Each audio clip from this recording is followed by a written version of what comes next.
We mentioned in a previous video that we have spent thousands of dollars on camera equipment, and we've showed you what we actually use today and what we started with.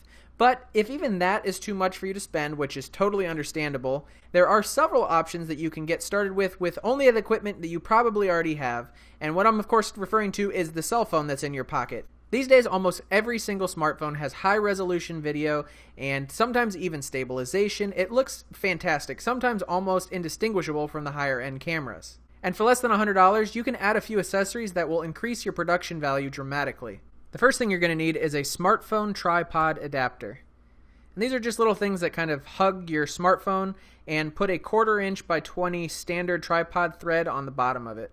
And so there's all kinds out there, some that are just kind of more industrial, made to put on the tripod you already own. This one is a great one, has a handle built in that you can kind of use as a selfie stick, and also opens up into a small mini tripod for setting on a table or a desk. I highly recommend the GorillaPod or Joby tripods, like the mini tripods. This one actually comes with the adapter to hold your cell phone. And what's nice about these is they wrap around anything and they can kind of just stick to things. If you find a tree branch or a pole, or they open up to sit on a desk. These are so versatile, and then you can actually hold them as a selfie stick as well. The next thing I would recommend if you're on a budget is a cheap LED camera light.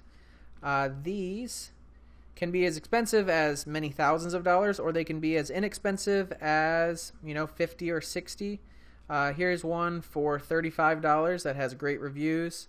And these just provide a little bit of light. If you're using natural light, which you should be, this kind of enhances it and kind of clears up any shadows. And if you happen to need to shoot in a low light setting, it'll look really point of view and honestly not that great. But if low light is all that you have, then these go a really long way. You'd really be surprised how bright these are. We personally own this Best Light Ultra High Power 160 LED light, and it works great. For $23, you really can't beat it.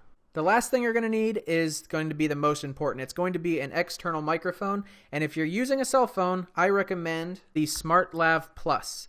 And this is an $80 item, so it's a bit of an investment, but it's a lapel mic that you plug into your cell phone, and it's made by the same company that makes the high-end microphones that are used in movie and TV sets. So it's a really high-quality item. I personally own this and absolutely love it. If I'm forced to film on a cell phone, this is the only way that I'll do it. I will not use the internal microphone of a cell phone just because, as you'll learn in the next video, quality audio is more important than quality video. And if you want to hear what this actually sounds like, we did a voiceover for a video for when we were traveling in New York City. So if you just search Mike and Lauren New York City, hopefully it pops up here. It's this one, 3 unusual New York City attractions, not in guidebooks. New York City, home to some of the finest parks, architecture, and artists in the world. We used to live above this shoe shine and laundromat.